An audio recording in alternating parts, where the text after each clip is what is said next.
What's up and welcome back to the Kinda Funny screencast. Of course, I'm Tim Geddes and I'm joined by the Big Daddy himself, Greg Miller. Hello.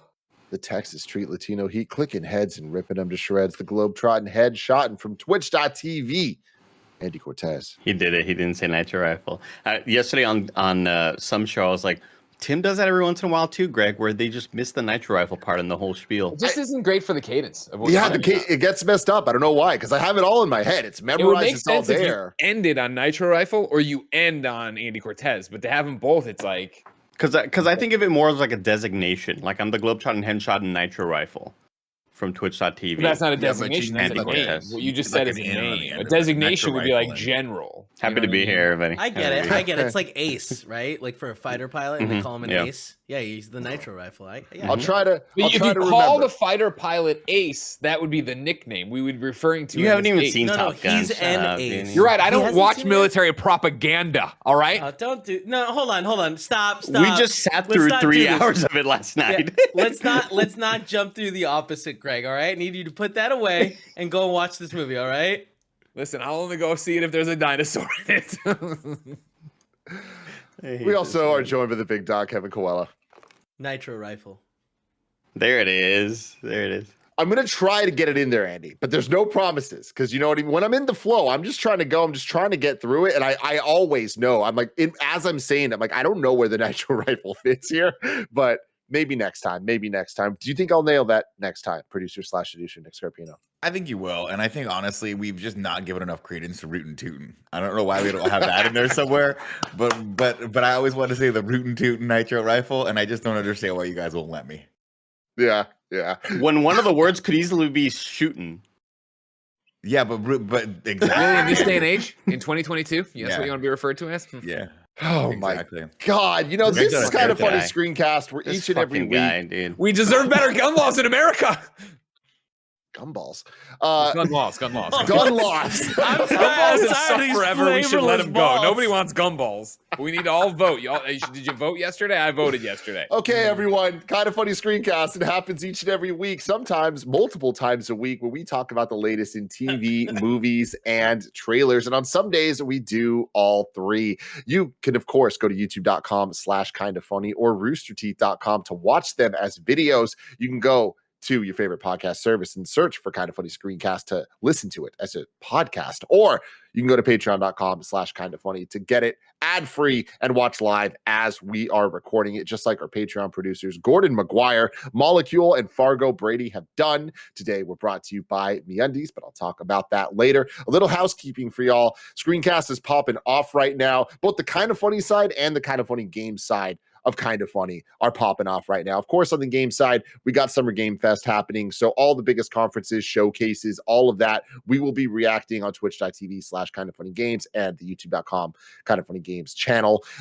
Greg, Blessing, and I are going down to LA this weekend to get our hands on a bunch of games as if it's a real E3. It's a crazy time to be alive. And we'll be posting a bunch of our impressions on our social media and all that stuff. So stay tuned for all of that video game stuff. But over here on the entertainment side, again, we are popping off like it's no one's business. Just today, we're going to be recording this review for Miss Marvel Episode 1. We're also continuing our Kenobi reviews with Episode 4, and we're going to be doing a trailer reaction to Black Adam from DC. What's the line, Greg? The hierarchy of power. The hierarchy of power in the DCEU is about to change forever. I've had to listen to Roxanne for 15 fucking years, and today I'm going to see him do it. So stay tuned for all of that stuff. And then every single week, we're going to be reacting to Kenobi to finish out the season and Miss Marvel. And who knows what else might pop up along the way. Anyways, enough of all of that stuff. Oh, last thing. You can get the Danger Zone shirt by being a patreon.com/kindoffunny platinum supporter this month. And you want to check that out because it is hot as fuck and it's designed by Cameron Kennedy. Let's get into this. The latest Disney Plus Marvel show has started. It is Miss Marvel. It's finally out. Greg Miller, what say you? No hyperbole, like not even doing any Greg stuff or anything crazy. Like, I don't think I've ever loved a premiere episode of a TV show as much as I loved this. Like, I was locked in the entire time. I thought it was visually stunning. I thought it was exciting to watch in terms of how they used camera angles, and her and Bruno on their bikes, and their imaginations running wild on the walls, the way it was shot through the lockers, the color palette. On top of that, of course, just the fact that I've loved Ms. Marvel since her debut. Obviously, I loved her in the Avengers game. I was excited to see her come here, and the stuff we'd seen early on didn't make me have low expectations of the show, but I wasn't 100% sure what we were getting. And so when I was checking my watch over and over again because I didn't want the 50 minutes to go too fast, I was like, holy shit, am I in on this? Let alone the fact of like, I teared up in the episode. I thought it was so cool to see her family represented so well, see a Jersey City have its own distinct personality and not feel like it wasn't in the MCU, but be its own place in the MCU, which I think is so special. I thought Spider-Man, Homecoming was always so great at establishing what Queens is, right? Where Spider-Man is and what's happening with that. Like, I was blown away by this episode. I'm super in. I want more so much. I wish this is something I wish I could binge, and instead I think it'll be probably one of the only Disney Plus show from Marvel that I'm gonna watch again as soon as I can. This episode. Moving on from Greg, let's go to Nick Scarpino. I liked it. It was entertaining. I'm not quite as up on it as Greg is. I thought it's a fun sort of like high school retelling. I like the family dynamic a lot. I think that's the heart of the show, and I think they're going to lean into that with if you're going to tell me there's an overbearing mother who wants to keep her daughter safe, her child safe by not letting her do anything, and that hits close to home for anyone with an Italian mother as well. So I think that's a tried and true story, and I think they put a little shift on it with this one, and it's interesting to see her get her powers in this episode. The one thing I will say is I don't understand why every city doesn't have an AvengersCon. I don't understand why that's not. I want to go to AvengersCon AvengersCon so bad in real life. I liked the production design behind that too. When they walked in, we'll get into the minutia, but when they walk in, you hear the Steve Rogers sort of like the old audio from that. I was like, that's a cool little touch. And of course, that's something that only a passionate person or a passionate fan of Steve Rogers would have done. So yeah, I think overall, I think the show is shot beautifully. I do love the style of it. I love that that wasn't just trailer talk that they were doing, that all those visual gags like the Scott Pilgrim stuff is in this. It's really it's fun. Andy Cortez. I'm more alongside Greg. I think the show is awesome. It is a fantastic premiere. To echo what Nick was just mentioning, I love that those just weren't things in the trailer. I love that all those visual, it's very playful. It's very fun to watch, along with, I think, just Kamala is just so personable and immediately one of those actresses that you don't really notice any bad read lines of dialogue or poorly read lines of dialogue. I think she's absolutely killing it. I want to see more of this show, and I think it was such a breath of fresh air after being pretty down on Moon Knight and the last couple of MCU shows, honestly. I feel like this started off on a great foot. Love the family, love the parents. I do think there's a couple of like unjustified actions by some of the characters, like the father Being kind wanted of to be Hulk. getting really sad. Like I thought that moment was super cute, and then her fighting against it and him being like, "You're not going." I was just like, that's kind of. It just felt like it just wasn't super earned in that moment. But there's just tiny little nitpicks like that. I think it's incredibly well shot. I love how playful not only all the visual effects are and the motion graphics, but also just the camera work. Really fun to watch. I loved seeing their text conversation with her and Bruno, and it having that sort of baby driver. The conversations are all over the environment as you're kind of walking along with them. I think it's cute as shit. I think she's so endearing, and it's just a fun show so far, and I'm excited that I feel this way about a Marvel show again, which I said about episode 1 of Moon Knight, but I'm stoked to continue watching this. Big Kev Dog. Yeah, I'm legit blown away that so much of what we saw in the trailer is in this first episode. Like all the background stuff and her using her imagination that way. I think it gives such a fun vibe to the show. The family relationship is incredible. I feel like it's so much of it hits very close to home of like, oh yeah, this reminds me of my family. And I actually really like the dad getting upset. I mean, it's a bit of an overreaction, but I think that's, kind of what happens when you like hurt someone's feelings. Hurt your hurt family, your right? dad. And I think it's backed up, right, by immediately having the conversation with Bruno on the rooftop of like, I think I made my dad cry. Like, right, Yeah. you're not going, and especially for it being so meek of you're not Mhm. going is, I think, him trying to hold it together, right? But the way that Yeah. actor as Abu plays the But- pain, I was like, oh my god. Even like them trying to like making her a costume and him coming in and then being like, look, I'm the big Hulk and you're the little Hulk, and it's just like, that's not a thing. That that like that whole dynamic that was such a good scene that like seems so reminiscent of something from my childhood. Me too, Kevin. I yeah. think that's the thing. I mean, like, Yeah. I think you go back to that, right? And especially as a kid, I think you never understand that, right? You're so caught up in what you want and how you see it going to, be on that parent side of it right there and see that, yeah, the mom made these costumes. The dad painted himself green. Like, you know what I mean? They're trying to go in above and beyond to meet you halfway, but they're not having that conversation about meeting you halfway. So then you shoot off in the mouth. I've done that to my parents, right? Like, you didn't think about it at the time. But yeah, I mean, overall, this episode was a lot of fun, and like honestly, I'm super excited for this season. This is yeah, like I've been vocal about not liking Moon Knight or like What If and just kind of being okay with some other shows. But like to me, this gives me a lot of what Hawkeye did, where it's like, this is fun chemistry and I like all the actors that they've chosen. So like I'm all in. I hope this story is fun. I'm excited that they so quickly were like, this is her power set. Like this is like this, she's found it, she's wearing the bracelet, she's using it. And we got the did you guys see the post-credit scene? Oh yeah. Like, cool. Right. I can't remember who that kid is. Stewie. Yeah. Stewie. I know the actor, but like I can't remember what he Was in No Way Home. Remember, he's the one who took Spider-Man Damage in and Control? all his little cronies. Okay. Yeah, Damage, right? Yeah. Tim, how do you feel about it? Oh, this is so incredibly my shit. I feel like this is, in a lot of ways, it's not like it's anything we haven't seen before, but I think it's a really good TV version of so many elements and things that I love. Like, I feel like it's not quite Edgar Wright. It's more Edgar Light. That was for you, Andy. But like, I think that kind of fits what this is. Like, it kind of feels like all the more fantastical elements fit the vibe of this being like a high school kind of girl and her friend's story, as opposed to it being like superhero first. Like the fantastical elements aren't necessarily like really happening or not really happening. It's more just kind of how she's experiencing things, and I think that they do a great job with that because the story is so focused on her and how she sees the world. And this is not our world. This is She's the a world. daydreamer. I mean, in some ways, this is our world. It's a world that has had 10 plus years of the Avengers and what that means and how generations are growing up now with these superheroes, them in the real world, us in movie form.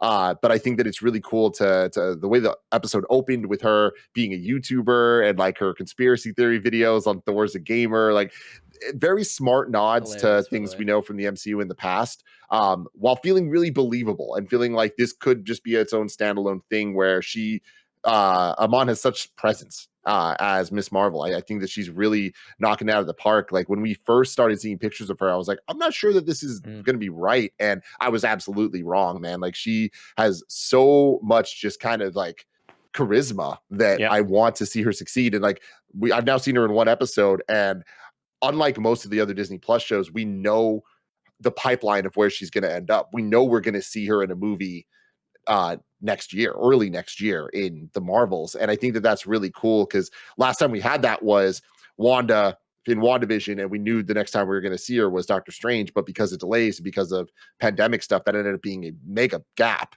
Whereas here it's like, this is kind of like introducing us to her and then teeing her up to get her big picture debut. Andy? And I've mentioned this before, but she's sipping on that same sauce that Haley Steinfeld's sipping on, and that Tom Holland was sipping on when we were introduced to him, where it's like, this is a young actor that you're immediately kind of, I don't know if I trust them to be in this role quite yet. And immediately you're bought in. They sell you on it because they're talented and they're really good at just being likable on screen. I thought that was a great sort of line that, in a way, kind of just was an analogy to the actual show, where Bruno's telling her, you got to put your own spin on Captain Marvel. You got to put your own spin on it. And in a way, I was like, all of these visual flourishes and everything, you're putting a spin on what your Disney Plus show is, because I think it needed somewhat of an extra element to kind of make it stand out and be a little bit more special. And I'm so glad that they went full in with it. I was hoping that it was not going to be half-assed in any way, or I was really hoping it was going to be there at all in any capacity. But to see how far they went with it, I thought it was eye candy. It's fun to watch, and the people you're watching acting are just really enjoyable to sort of see them interact with each other.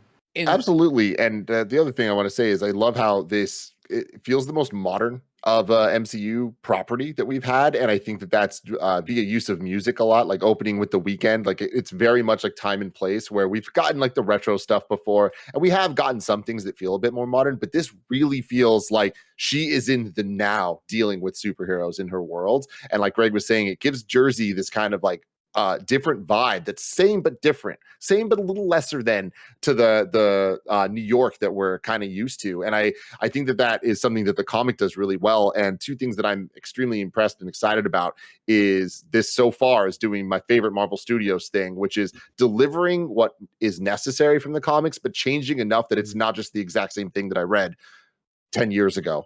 Sure. And so far they're really nailing that aspect of it. And also they're nailing what you guys have kind of alluded to, but we saw the trailers. We weren't sure if they were actually going to deliver that style in the show. And I am super stoked that not only are they delivering on it, it's not all the same stuff from the trailers. Like so much of the trailer stuff was trailer specific. And then seeing it in context here, it's like completely different animations, completely different vibes for the story they're telling. And like, yeah, I'm super into it so far. Especially when they're walking in that little parking lot and you see it on the wall and the story that they're trying to tell.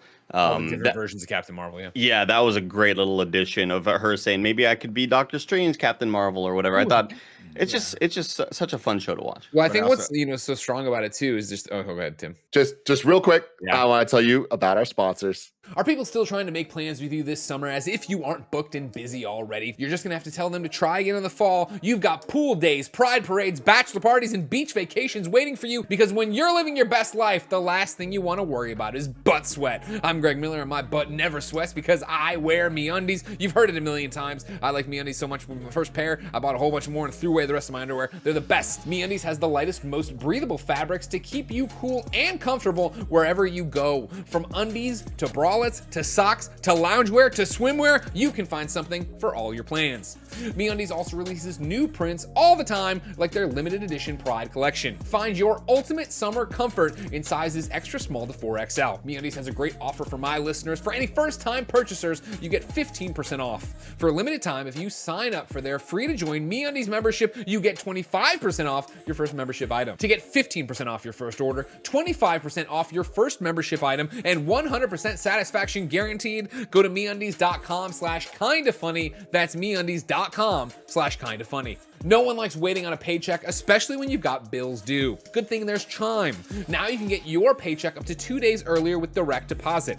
That's up to 2 more days to save, pay bills, and generally just feel good about your money situation. But Chime is about more than just getting paid early. It's also an award-winning mobile app, checking account, debit card, and optional savings account. So what are you waiting for? Hopefully not your paycheck. Get started with Chime today. Applying for a free account takes less than 2 minutes. Get started at chime.com/KFgames. That's chime.com/KFgames. Banking services and debit card provided by the Bancorp Bank or Stride Bank NA. Members FDIC. Early access to direct deposit funds depends on your payer. Tim, what I want to tell you about, Tim, is something you were talking about in your monologue there, of the fact that it is so good without the superhero stuff. You know what I mean? Like, just her from the moment this show kicks off and introducing and doing such a great job of being a 2022 Kamala, of her making the YouTube videos and using her art and her animation shit and the way her room looks and yada. But like, just going, like, I was like, I would watch the entire series of this. She is a, superhero fangirl in school, and what's that look like with her, friend group and enemy group and everything else that's going on around it. Like, I thought that was so strong to, I wasn't sitting there going, all right, get your powers. All right, get your powers. Do whatever you're going to do, right? Like, I was excited when she did. I thought it was fucking insane when the girl got hit by Thor's hammer and got spun back. Jen and I both went, oh shit. Like, the Iron Man head was, or the Ant-Man head was rolling. You're like, all right, well, they're going to be okay. Maybe somebody gets hurt. Fucking Thor's hammer is throwing this girl around. I was like, Jesus Christ. But yeah, I think the supporting cast around her is so great. Her family is so great. Her brother being both the older brother, but the supportive brother, you know what I mean? Going to bat for her, the way her family does. Like, I think her mom's hilarious when she's like, I wrote it down. Yeah, talking about her mom, like, she doesn't want to die before passing on all her junk to us. Like, I was like, that's such a good fucking line.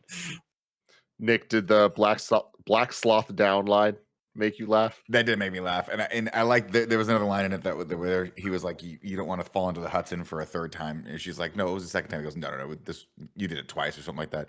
I like that a lot of that. By the way, that you're seeing a lot of that fandom mirrored in when she goes to the convention and she gets up on stage for the cosplay competition, and there's actually a lot of legit other cool takes on Captain Marvel, and some of, like, some people did it like legit, like I guess the antagonist, which not really though, because I forget the girl school or whatever. Yeah, but she's not. I mean, but traditionally that would be the antagonist. That would be the person who's like, I think the archetype of what's that? I wouldn't be shocked if they're setting her up to like become like a friend. Yeah, I mean, that's what I'm saying. It's obvious from the get-go. Yeah, if this was a 1990s high school movie, this person would be just a one-dimensional bully. But in this one, she's kind of just fine. I mean, they have that interaction where she's like, "I like your jacket," and she goes, "Oh, I like your necklace." Like, there's not really an antagonist in this other than the mother, which I'm curious. They have to introduce one at some point, because the conflict between the mother and the daughter is going to run thin probably in the next couple episodes for me. There was a light tease towards the antagonist for people that have read the comics. This is the slightest thing ever, but when they're on the ceiling or on the roof of a building, there's like a sign that says Edison Electrics, and Edison is one of the first villains of Miss Marvel. So I wonder. I don't think that's the direction they're going with this, but maybe. Maybe, but they also have the two people, the two agents that are going to come into the fray at some points. But that's one of the things. Like, I like the dynamics. I like that we set up all the characters in this. I do think that, like, this is a different spin on a very, very tried and true story, and tried and true stories start to wear thin for me very quickly with a lot of these Marvel shows. So I'm curious to see if they can keep my attention, given all the visual stuff, which is cool. But 4 episodes from now, if that's basically the main hook of the series, they're going to need to do a lot more to keep my attention.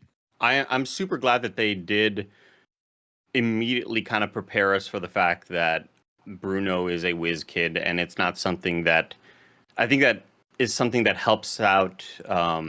It's easier to do when you have a side character, when you don't have to fully flesh them out in any way, and you can just kind of say, every time you see this kid, he's doing something mechanical. He's helping out Kamala's dad with his stuff, or he's at home with his computers all around him. He's he's so perfectly set up to be the guy in the chair that it's made to be believable. Without, like, I don't foresee a moment where I'm going to go, come on, how the fuck do you know how to do that? Kids from Jurassic Park who put together a car after 30 years of not running. You know what I mean? Yeah. I like that they had the sort of, like, he has that functional knowledge, right? He makes the Alexa machine that he puts in the middle of the house, and it doesn't work great, but it's there. It's good. You know, it's like he's still figuring all this stuff out. Well, is that him or is it Abu? Because Abu is like saying such a weird way of TV switch. Like, he's not saying turn on the TV. You know what I mean? I thought it was more maybe the dad just not using the simple commands and getting possibly, yeah. But I mean, even the device itself is very, like, kind of janky, homemade looking. Yeah. And that's cool. That speaks a lot to him. And I like their dynamic. I will say, like, to criticize the show a little bit, some of the line deliveries for me didn't quite hit, and I know you guys are pretty keen on the two characters, but there's a couple back and forths where I'm like, there's a way when you let your high school age actors or, like, young actors talk like high schoolers, that can add authenticity to it. But if you push it too far, for me, it starts to kind of get a little muddled. And there was a couple instances where I had to roll it back and put the subtitles on, because they were speaking so quickly to each other and over each other that I was missing what I thought was important moments of dialogue. But those were only a couple moments here and there. But I did like that I love that she lays out the sort of Baby Driver Scott Pilgrim plan. And then when she goes out her window, she just grabs the brush and falls on her ass. It's also a great comedic beat to be like, you want to take the bus. Your plan is to take the bus. Yeah. That's what you took away from this? Yeah. I also love that, like, we get constant updates on how the plan is being fucked up and how the time is, like, gets crossed out, and it's like, oh, it's 20 minutes later. Yeah. Yeah, there was also that hectic couple weeks montage that was reminiscent of the Hawkeye one we got, where it's like, how'd you lose your hearing? He's like, I don't know. And it was like, bah, bah, bah, bah, bah, of all the different things. And this Yeah, did you had this a a rough similar week. thing. Yeah. I really liked setting up her character and like, I think pushing the show a little further than I expected it to so quickly with her like driving test and like immediately backing the car up as like Yeah. ridiculously as she did. Like, I like that because I didn't see that coming. Like, I thought it was going to be more But, of like a, Stupid Sorry, go ahead. hijinks. To me, that's the only place in the. I think there might have been one other place, but I can't recall exactly what it is. Where it was like, ooh, this makes it like this is like a shitty TV show vibes because it's like no one would floor it into reverse. Like, and I'm sure like best friends are out there like, oh, it happened to my friend or something. But like, Your friends are stupid. yeah, like that's not how you like. You don't floor, especially when like she was doing the DMV test, right? Yeah, like she's it doing wasn't a driver's test. or was Yeah. it was that wasn't just like a class. No, I imagine that was they made a big 'Cause deal they had out the of clipboard, her. right? Today's the day I'm getting my license. Yeah, and then I so- can drive around and help out with the wedding. At this point, she's like, she should be done learning, right? She's taking the test. I think it's just like, I don't like it when characters do things that are just so far fetched and unrealistic. And I think shooting back like that, it's just like, all right, okay. Well, that was my reaction. I enjoyed to it because I thought her performance earned it. Like, I think that her yeah. kind of like revving up for it, and like I think she's got over angsty and like did the wrong thing, and like she shouldn't have done that going forward either. But I think it's kind of, I think that did a good job of showing like who she is as a character at this point, and the fact that she is a very young girl. I just thought it think was- they I could thought have. it- I was just say, I think they could have done it where like she pulls forward just a little too fast and a car clips the or like Mirror. her side mirror or something. Mm-hmm. I think that would have done the same thing and not been as absurd as like flooring it in reverse. Yeah, but you don't get the comedic beat where she was like, because Yeah, listen, we can run. I'm a child of the '80s. Anytime any character in a movie goes, "Today's the day I'm gonna get my license," guys, spoilers, 100% of the time they're not gonna get their license that day. I That's can't gonna be believe the- today wasn't the day I got my license. Exactly, right? Like this gives me the two Corey's vibes of License to Drive, where he's like, and the whole movie was about getting a license, and then spoilers, he doesn't get his license, has to steal his parents' car. gonna watch Oh that my tonight. god, shocking, right? But I do. So the second they started talking, I was like, okay, she's not gonna get her license here, and this is gonna be one of the main points of conflict for this episode, which is why they had to take the bus, which is good. We can run. But I do like the line delivery. She's like, she bangs at the car, she goes, "Nobody saw," and the guy goes, "That's my car," which I thought was pretty funny. And then it's backed up by listen again. You want to talk about overprotective mothers. This is such an Elena Scarpino moment where she's clearly knows that I'm the one that screwed up, but she's blaming the driving instructor. Why would you take her on the road with other cars like that? Why would you do that? You know better than do that. So I love that moment, and I think that strengthened the family dynamic a little bit too. But I'm kind of with. I forget who it was that was talking. Oh, Andy, I think you were talking about the dad moment that was a little unearned. I did think that was a bit forced, only because I don't think they would have been. It wasn't believable to me that they were cognizant enough about what an AvengersCon was that they would go that far with it. I could have seen them going one step or two, like wanting to. I think it would have been enough for her to be like, he just wants to chaperone her to the thing. But it's weird to me that the parents went from like, we don't understand what this AvengersCon thing is, to we now have an understanding of Hulk cosplay. We had time to make 2 cosplay costumes, and now we're all in. It just kind of felt like it felt like they pushed it to an extreme to get that reaction, to get the opposite reaction when she rebuffs him. And I felt like they could have dialed that back a little bit. I don't think they need to go that far. Because I think Honestly, it built TV into show, the but I also brother, think though. that's how parenting works sometimes. yeah, right? but what you're talking they about understood is, what cosplay was. When I expected there to be a lame joke when she was like explaining to them and like, there's gonna be a cosplay. What's cosplay? Blah. Like they understood that, and the mom had referenced Cosmic before, or maybe it was after, but it doesn't matter. Like they again live in the Avengers world. They know who the Avengers are. yeah, of course, because the Avengers are real characters in this. But what I'm saying is, you don't need to go that far to have the dad get like. It just seemed weird that the dad was suddenly excited to do cosplay. I love how when they into it kind he of was. painted him as an not out of touch dad, but just sort of like it didn't really take a ton of an interest in that side of his daughter's personality. And I Yeah. don't think they needed to do that, because what we're all talking about is the moment where your parents want to do something with you or chaperone or supervise you as a child, and you push back and say, no, that's embarrassing, and you can't vocalize because I'm becoming an adult now, and I don't want you to have that oversight over my life anymore. Which that they did nail that vibe. But I don't think they needed to push it so far as the dad walking in completely green. I know you have your hand up, Tim, but I just want to say, like, and I think maybe it comes from, I don't know, knowing the source material, and I'm not trying to play that fucking card or anything. I just think that Abu's a really good dad. Like, I don't think the show presented him before of not having an interest in it. He's just, you know, aloof and dad-like and doesn't understand technology. But I think when the brother pulls them aside and is like, listen, this is important to her. Like, they go from 0 to 100, right? And it's 0 of like, no, you can't fucking go. We don't trust people, to, all right, we want to be part of your lives. We're trying to be supportive parents. Your mother, who doesn't care about superheroes or whatever, is trying to integrate our culture into this and do something in a way she would put it through her lens.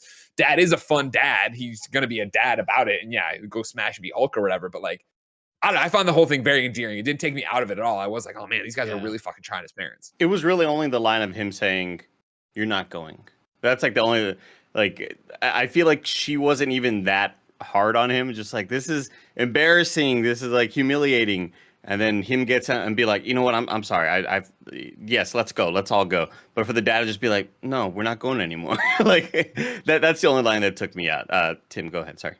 Yeah, I mean, Greg mostly said what I was saying, but I liked how that scene played only because it came after the scene of her having like asking the parents at night if she can go, and then her having her little tantrum about, if my brother was asking, you'd let him go. And like, it's building up that they listen and they revere the brother way more than they do her, and how unfair that is. And I think that having the lines of like, yeah, your brother talked to us and whatever, I think that it serves two functions. One, showing that like they do care about her, and also like, hey, we kind of messed up here, so we're going a little overboard to kind of like show you that we don't just care about your brother, but also it shows that they do care about them as a family and care about the brother and trust him and are going to listen to him, even if it's something that they don't vibe with through their practices. Andy's point from a second ago, you didn't think the line was that devastating. I just went back to it, right? Like, remember, like, they've gone above and beyond. They've made these costumes. Dad's painted himself green. They're trying.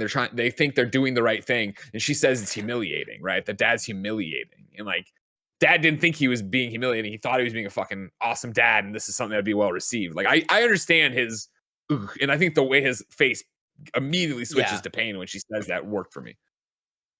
I want to talk about AvengersCon. That was dope. They did a pretty damn good job with it. It's funny having no Spider-Man, obviously, because of rights reasons, which is interesting that they can have the Department of Defense guy or whatever it's called, the cleanup damage control. Yes.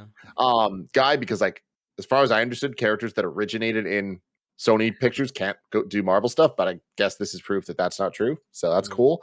But the AvengersCon I thought was really cool. All the fun little Easter eggs and stuff, like the America's Ass little prints, and like so showing like the sacrifice thing, that the people don't just talk about Tony. There also is the Black Widow love as well. And like the merch, that there was actual Ant-Man and the Wasp merch. Like that looked exactly with the same logo of the movie. Like it was just like a toy. I love it. Actual stuff, right? They just went to Target and bought some toys. And our boy Agent M running a cosplay competition. Let's fucking go, Ryan! Come on. Oh, I didn't notice that. That's awesome. Yeah, I was gonna say, I remember. Yeah, I saw that guy. I was like, I know this guy. I can't put a finger on what it is. That's cool that they got him in this. Yeah. I wanted to, if we're done talking about AvengersCon, I just wanted to talk really quickly about the mom sort of noticing the bracer, and being like, that's not for you, that's trash, or whatever, you know, like, this is a hand-me-down from grandma, but this is nothing to worry, that you should be worried about. And what do we not know? Does mom know that this is some magical power thing? Is this something from the source material, or, you know? Also, them talking about the grandma being like, oh, she's crazy. You know, she like threw her life away. She tried to follow her dreams, right? Is that what they said? And remember at the very end in the confrontation, when she's yelling at Kamala, she's like, I've seen what happens to people when they get obsessed with their fantasies. And she cuts her off. Kamala cuts her off. But from what she's actually about to say, is like, I know what you're going to say. And I forget what she's, oh, you know what I'm going to say. And I think that was a tease to what's happened with the bracelet. Yeah, because Andy, to answer your question, in the comics, like, she's a Inhuman, and it's a whole Terrigen Mists and all this stuff, and they're definitely not going with that, at least from the get-go. They might retcon it eventually, or like build us up and then have like a switcheroo at some point, but it seems like they're going with a completely different origin story for her to kind of, I think, fit culturally a little bit better, and also with the modern state of Marvel, where the Inhumans aren't. They're not going all in on them because they have the X-Men back. So we'll see how that all plays out. But also her power set is different than from the comics because of the Inhuman side of things. But I think that they're going to work it in that it is a family situation, that is a relic that her grandma or somebody in her family was at least aware of at some point, and that there are some powers involved. Because they mentioned the genies. In this episode, and like I know that during the press interviews and stuff, they've been talking a lot about how the powers are not going to be from the Terrigen Mist, but it might be more like genie focused. So that could be interesting. It kind of reminds me of sort of the hints that we got about magical properties inside of the Ten Rings, and where their origins are from, and how they have no idea that where these came from or whatever. I like the power set. I know that's still a lot of people's biggest complaint is that it's not the stretchy stuff, but for me, I love the color scheme. I love the purple vibe, and when she first gets powered up, and then her eyes, like, I had chills. I was like, oh shit, this is like pretty sick. And then her kind of falling backwards with that, we saw that shot several times in this first episode of her like falling back with the camera. But yeah, I think it looked really cool. I think her trying to get back up on the second floor and using the little platform that popped up underneath her. It's really, I dig it. I'm pretty into it. I also think that like one of the first times we see her use her powers, it looks like she embiggens her hand, right? Yeah. When she goes to catch the girl in the more common. It stretches as well. Like it stretches and it makes her hand huge, it seems like. And it's for a moment when I was watching, I was like, oh, she embiggened. Nick, I have a question for you. Sure. When you hear the word Terrigen Mist, do you think of the one phrase from Jurassic Park 1 that they mentioned that you didn't know was going to be a part of the movie? And I can't think of the phrase. The Lifogen contingency or whatever. Yeah. Yeah, 100%. As soon as you said Terrigen Mist, I was like, isn't that from Jurassic Park? No, I hear Terrigen Mist, and for whatever reason, I think it's a quasi, like a diet beverage. Oh, okay. Yeah. It sounds like a Tom Clancy novel to me. Yeah, Terrigen Mist. It's totally the MacGuffin. I love it. Where it's like they go, oh, they got the Terrigen Mist, and then Ethan Hunt's like, oh, we gotta let them get the Terrigen Mist because that's how we catch them by not letting getting them disavowed. For like, Nick, it was basically that. Yeah, like, it really was just the MacGuffin. I really like the rest of the show, Tim. Go for it, Eddie. What do you want to see from the rest of the show? Because I feel like you and Greg probably have the most knowledge on this character and kind of where she goes in the comics. What can we kind of expect? My biggest concern for the rest of the show is the antagonist. Like that is something that the trailers, it's the one thing that from the trailers where I'm like, ugh, there's that shot they keep showing of like 4 people and there's just smoke all around them. And like it has that CW vibe to me. And it's not clear after one episode, like what exactly the opposing force is going to be. If it's going to be the damage control people, that could be interesting. I actually like the stakes of that. And it kind of being like a smaller thing. Cause I think that if they get too wild and crazy with it, it might not work, especially with the limited runtime that we have of just 5 episodes left here. But yeah, I think if they keep it more like personal and related to like the characters they're building, like that's what I'd like to see. Because my favorite thing going so far for it is the character dynamics and the humor of it all, where I like that her relationship with Bruno and her other group of friends, like there's like the quick back and forth, the high school stuff kind of that Nick was talking about. But like even the mom is funny. It's like she has lines where it's like she trusts you. No, I don't trust you. Love that. You do though. No, I don't. It's like that stuff I thought was good and not something I expect from a MCU mom necessarily. So I thought that's great. So I'm hoping we get more of that. And I hope that the antagonistic force of this is more family dynamics as opposed to like, please just don't give us a fucking light beam in the sky. Please don't for this show. Greg? Yeah, you nail it. I think, what I want from this show based on episode 1, even, having read before Ms. Marvel, like, I want this. How many episodes is this going to be, Tim? 6. 6? Awesome. I want them all to be as good as this one was in terms of presentation style, character development. And I think, her being like a fugitive or whatever you want to call it be on damage control's radar and them trying to hunt her down, her trying to stop like, armed robberies in the town and yada yada. That'd be interesting. I'm very interested, like you said, about what the powers are and where we're going. When she puts on the bracelet, right, and she goes back, it looks like she goes into another realm similar to like a Black Panther thing. Yeah. I'm very interested. Yeah. I assume Ancestral again, planes. to jump around again, this is nanny stuff, right? We talk about at the end, oh, you're just gonna tell me some story about nanny. Is that what you think I was gonna do? Like, I think eventually, yeah, I think the mom knows more about the bracelet than she's letting on. I think nanny obviously has something with this thing, and I want to know what realm that's bringing them into and what the history is behind that. And I would imagine your villain will come somewhere from that, right? Of somehow connected to that and going, like, I don't want them to double down on the inventor or whatever. Like, I'm not looking for that kind of thing. Like, I don't mind if that's a side thing going on that's getting her on damage control's radar. She's trying to solve the crimes that are happening in the city or whatever.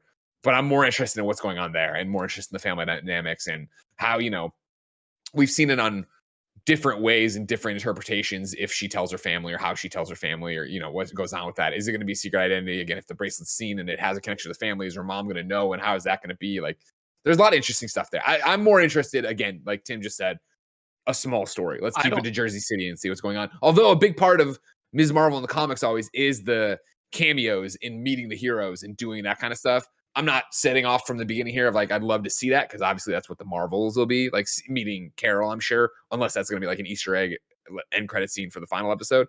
But I'd be interested to see her run into some lower tier MCU person.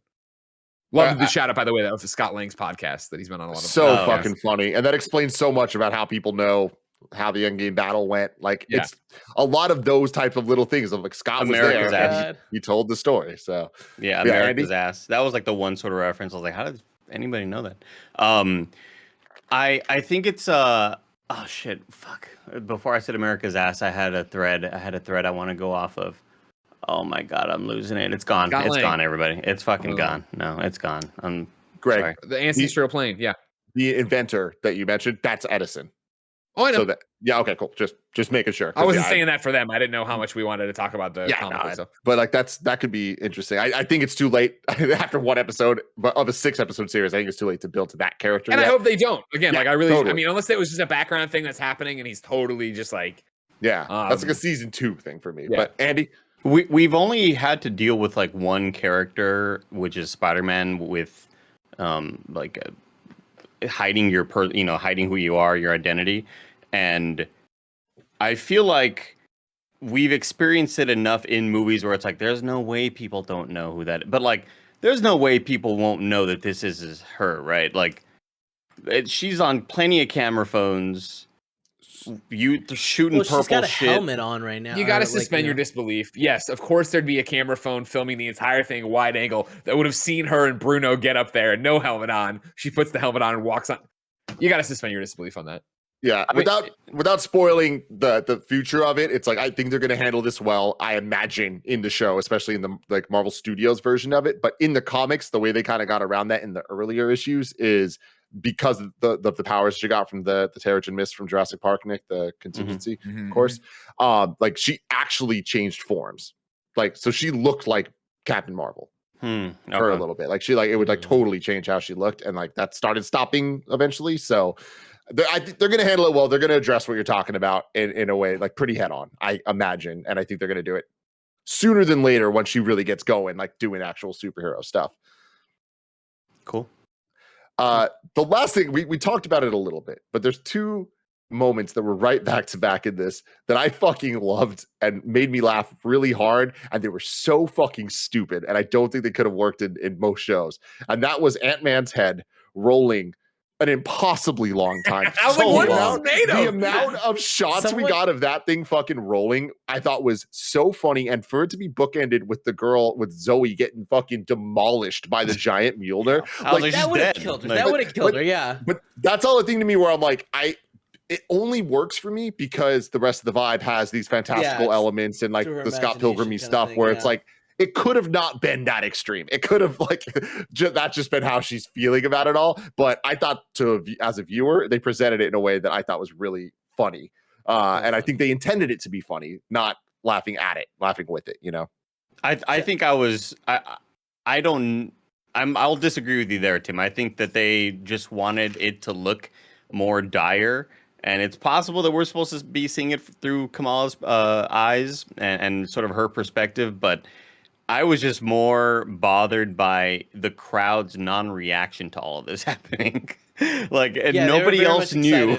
excited. Yeah, nobody else knew that all this chaos was happening. So that's the one thing that kind of threw me off. They're like, guys, this gigantic fucking helmet just fell off, and it's on a rampage. It's on a war. Someone has be been stopped. hurt. Someone has been hurt. It rolled for so long that if I was in that audience, I'd be like, I think it has a mind of its own. I don't think Who's I in think there? this thing has its it has some motivations that we haven't figured out yet. Yeah, the Thor's hammer coming. I was like, that we could have dialed that back just a little bit because it looked like an old, like, you know, in like 90s or like early 2000s movies where they couldn't do the effect right, so they did it super slow and then they sped it up later, and it just has that weird zany like effect of having it just be like, oh, that was kind of weird. It came out of nowhere. I was like, that's totally a little bit weird for me. I think everyone thought like, oh, she's dead because that like it didn't just hit her. It like hit her and she like flew off. Yeah, it reminded me so much of the Jackass the Giant Hand. Yes. Yeah. No, it reminded me of Jackass the Giant Hand, or when they did the conveyor belts when they were in the suits my and the God, that swings, they were looks just so kicking painful. people off. But the difference is those guys are stunt guys. They know to jump. She didn't know to jump. That thing hit her full on.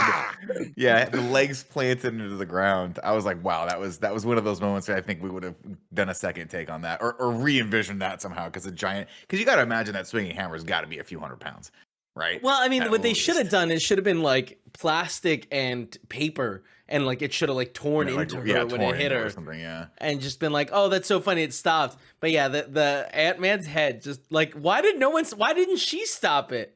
Like, why didn't did know her powers think... were yet, right? That's what I was taking out of this. She didn't know what just happened. Yeah, you know what I mean? But I mean, Yeah. It was honestly, They just kept going, and they cut to it 3 times, and it's like it's just fucking destroying display after display. honestly, it's one of those Do you things think where she won? I full on expected the post credit sequence that it cuts and then it's just a lone street and the head just rolls down Still going, one more dude. time. That would have been awesome. Oh, I love it.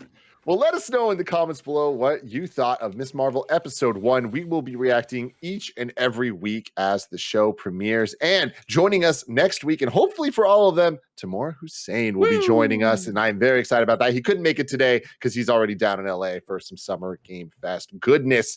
Like I was saying earlier, Summer Game Fest is happening. YouTube.com/KindaFunnyGames, Twitch.tv/KindaFunnyGames, and so much entertainment stuff's happening. The Stranger Things 4 Part 1 reviews also up. You can go check that out on Screencast, youtube.com/KindaFunny. Thank you all for rocking with us. Till next time, love you.